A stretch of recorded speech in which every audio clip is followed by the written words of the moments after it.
Assalamualaikum warahmatullahi wabarakatuh. Perkenalkan, nama saya Silviani dengan NIM 43040190.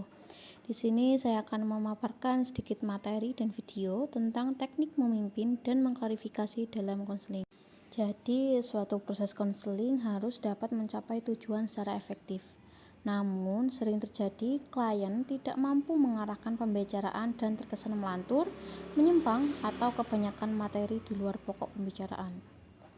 Untuk mengatasi hal ini, seorang konselor harus mampu memimpin agar pembicaraan klien lurus ke tujuan konseling sebagaimana diharapkan klien. Konselor yang efektif akan menggunakan teknik memimpin atau teknik leading. Pengertian memimpin atau teknik leading ya. Leading yaitu teknik untuk mengarahkan pembicaraan dalam wawancara konseling sehingga tujuan konseling tercapai. Ini terdapat satu contoh dialog, yaitu klien, saya mungkin berpikir juga tentang masalah hubungan dengan pacar, tapi bagaimana ya?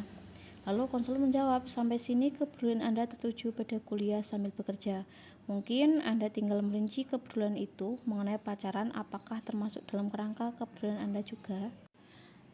Adapun tujuan latihan yang pertama yaitu agar calon konselor mampu mengetahui dan memahami bahwa arah pembicaraan klien sudah menyimpang atau tidak mengarah ke tujuan konseling. Agar calon konselor dapat menyusun kalimat yang memimpin pembicaraan dalam diskusi dengan klien. Yang kedua yaitu latihan memahami penyimpangan pembicaraan dalam proses konseling. Latihan menyusun kalimat yang memimpin pembicaraan dengan klien. Berikut terdapat satu contoh percakapan antara klien dan konselor. Klien, saya sudah pasrah sejak tadi, tak dapat lagi mengatakan apa. Mana mungkin, Pak, saya tidak sanggup membicarakan persoalan itu lebih jauh. Hati saya amat pedih. Lalu konselor menjawab, saya amat memahami perasaan saudara. Namun pembicaraan ini saya lihat hampir tuntas kalau saja saudara tidak terlalu emosional dan sedikit berpikir rasional. Pembicaraan kita sudah berada pada titik terang, yaitu dalam hal tugas pokok saudara. Bagaimana pendapat Anda? Assalamualaikum. Waalaikumsalam, silahkan duduk. Oh iya, makasih ya. Dengan Mbak siapa? Dengan Mbak Nia. Oh, Mbak Nia. Bagaimana kabarnya Mbak Nia? Alhamdulillah baik, tapi ada sedikit masalah. Oh, lagi ada masalah. Ada yang bisa saya bantu? Ada. Ya. Gini kan masalahnya. Jadi kan saya nggak bayaran kan. Dan saya udah dikaruniai 2 anak. Ya, ya. Tapi saya tuh pekerjaannya di sekitar sini loh, Mbak. Oh iya. Dan gajinya itu belum mencukupi kedua anak saya. Dan anak saya tuh lagi mau masuk sekolah, yang satu masuk sekolah SD dan yang satu SMP. Nah, tapi belum ada itu, Mbak. Belum ada uangnya karena gaji saya belum cukup gitu. Selain itu kan, saya pengen banget seperti teman-teman saya yang selalu kesana kemari berfoya-foya gitu kan, Mbak. Nah gitu. Oh, begini ya Mbak ya, kita fokus ke satu permasalahan dulu. Permasalahan pertama saja dulu ya Mbak ya. Iya. Mbak single parent dan dikaruniai 2 anak, yang artinya itu 2 anak itu yang menanggung nafkahnya siapa itu Mbak? Ya saya sendiri. Oh, Anda sendiri, berarti tidak mantan suami Anda tidak ikut membantu gitu ya? Tidak, dianya nggak tanggung jawab. Oh gitu, jadi kita fokus dulu ke permasalahan yang pendapatan Mbak belum cukup untuk mencukupi kebutuhan anak-anak Mbak ya? Iya. Pengertian klarifikasi. Klarifikasi adalah suatu respon konselor untuk mendorong konseli untuk memperjelas apa yang sebenarnya sedang dirasakan dan dialami konseli saat ini. Klarifikasi berupa pernyataan atau pertanyaan yang efektif untuk memfasilitasi keakuratan komunikasi. Keterampilan klarifikasi dalam konseling.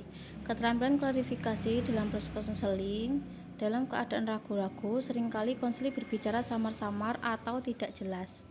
Ketidakjelasan ini dapat disebabkan oleh beberapa hal, seperti mungkin konseli saat itu diliputi perasaan tertentu, mungkin ragu-ragu karena terkait dengan kerahasiaan, atau mungkin konseli memang memiliki kemampuan komunikasi yang lemah. Sebagai konselor perlu mengamati hal-hal tersebut dengan cermat. Oleh karena itu, perlu memperjelasnya dengan keterampilan klarifikasi. Klarifikasi juga memberikan konsekuensi konselor menggunakan keterampilan mendengar. Lagi pula, respon-respon ketika mengklarifikasi dapat digunakan untuk membantu klien mendengarkan apa yang telah dia sampaikan.